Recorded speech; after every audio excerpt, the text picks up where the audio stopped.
Hey guys, it's Sam. Trying this live stream again here because I was unsuccessful the first time. So today I wanted to talk about D&D Beyond, specifically the pricing, and address some of the comments that I have seen on other people's videos and on various social media platforms regarding the idea of whether Wizards of the Coast, aka Hasbro, is greedy or not for the what I consider ridiculous pricing that they've put out. And so we'll talk about it for a minute. Basically, you can access D&D Beyond for free and have just the SRD content with limited characters. I think maybe you get 6 characters or something like that. I can't remember exactly. Completely free. Okay. I don't know if it'll have full capabilities, especially when they have streaming access and all that. I'm not sure about that part, but you can access the product for free. But it's the SRD content, so it's not the full content. You'll be able to have I think it's a $3 a month tier, especially if you're a player, which gives you access to unlimited character creation. But again, if you're only paying the subscription, then you still only have access to, to the SRD. Then you have, I think it's a $6 a month tier, which is more useful for the GM. Gives you, again, all the unlimited character creation, and it gives you the ability to share content. And so this is where it could be helpful if you're a GM and you're running, and let's say you purchase the player's handbook that's integrated into D&D Beyond, you can share that content. I don't know if you can share that with other users that have a free account, or if they would have to be on I think they call it Hero tier, the $3.99 or whatever. But either way, you cannot get the full D&D experience for free. You can't do it. Now, they've announced that at launch, you'll be able to pick up the 3 main core rule books for $20 each. Not as a PDF, but in digital format that is integrated into D&D Beyond. After that, they will be $30 a piece, and any of the adventure supplements and stuff like that would be $25. And again, they're not PDFs, which I actually think sort of detracts from the value a little bit, but they're not PDFs. They are content that is integrated into D&D Beyond. So let's just kind of take a look at some pricing structure for a minute. If you want access to the player's handbook, so you can have all the races and feats and whatever that, the base stock game, and you're the game master, so you want the monster manual so you can run all of that, you're going to be looking at $40 if you purchase them on launch day, and probably you're going to need the $6 a month tier, right? So you're looking at $72 for that over a course of the year. Right. So, I mean, you're spending over $100 on content that you likely already own in hardcover format. And that's just those 2 books and the subscription, right? Now, the subscription, theoretically, you could get your group, if you have a steady group, to kind of help offset that cost over the year. And that could be, fairly reasonable. But still, they may not want to pay that, and I don't know that I would want to ask a group to pay that. And they may have to pay some stuff as well. I don't know. I don't know what they would get for free. But that also does not take into account if you've already purchased this content, let's say on Roll20 or Fantasy Grounds, right?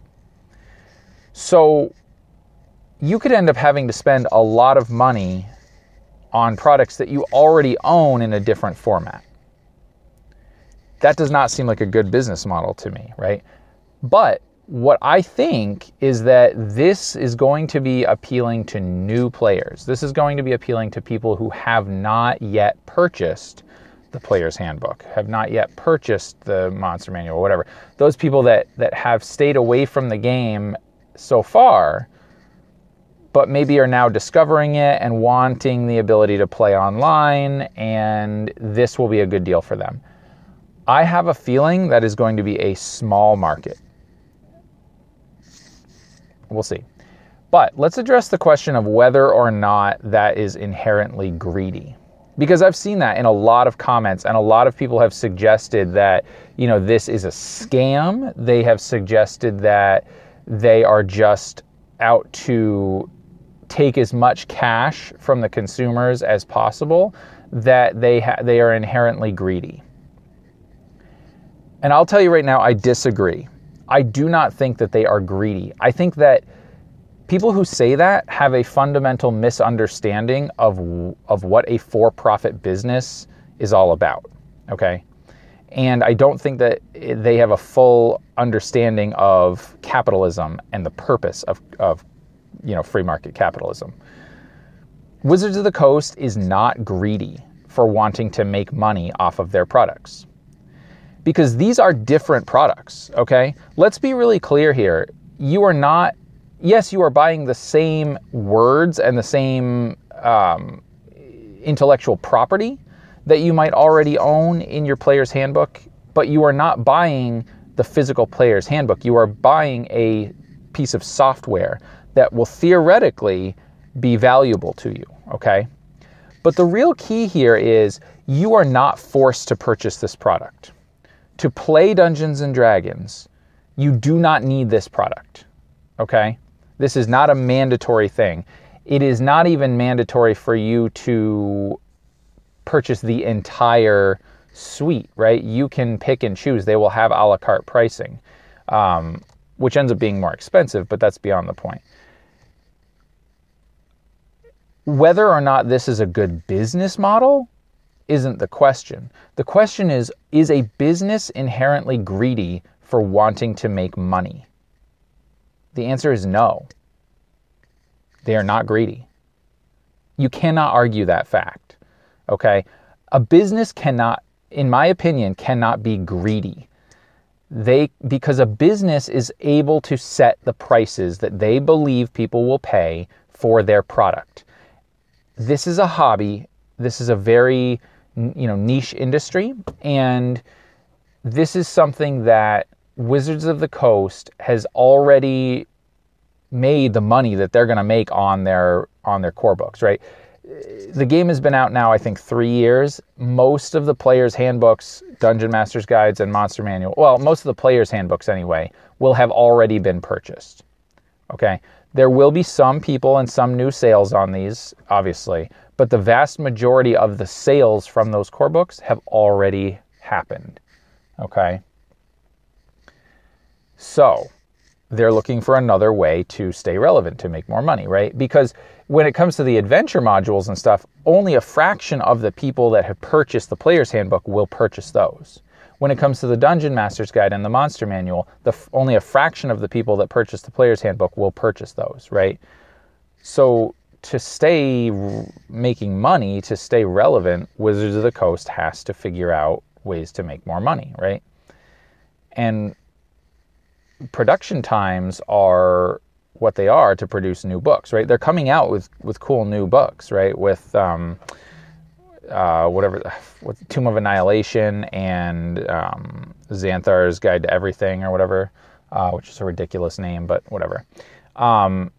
It's basically a player's handbook too, which is exciting, right? That's great. I'm happy for that. That will be a useful product. Volo's Guide was phenomenal. But they need to look long term.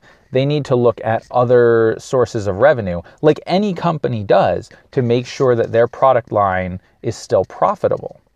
Because if it isn't, it will die, right?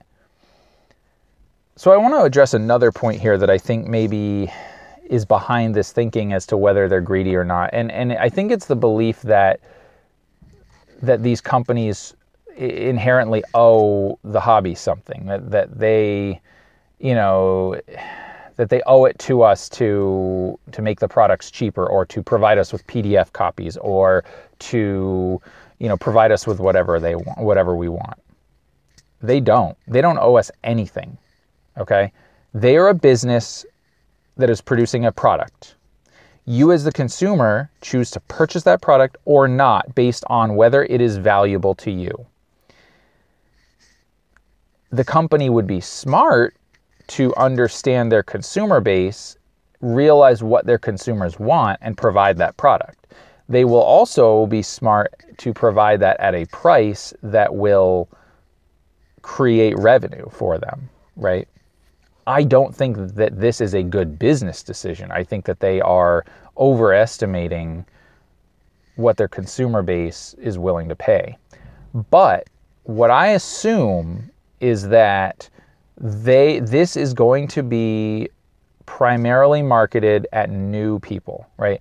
I think that this is what they're going to say. This is the new way of D&D. Okay, this is how you're going to play D&D going forward, and so they are going to market towards the people that have not already played the game. So, is Wizards of the Coast greedy? No, they are not. This is a voluntary product. I suspect a lot of us that already own the products will not pay for it, will not purchase it. I also think that if and when they integrate things like Roll20 and Fantasy Grounds into D&D Beyond, and I don't know how that will happen or what that will look like, but I suspect that if you've already purchased content for those systems, that there will be even less incentive to use D&D Beyond. So, I think that that's unfortunate for Wizards of the Coast, but I think that we as enthusiasts of the hobby need to really consider our words carefully when we are asking whether or not Wizards of the Coast is greedy.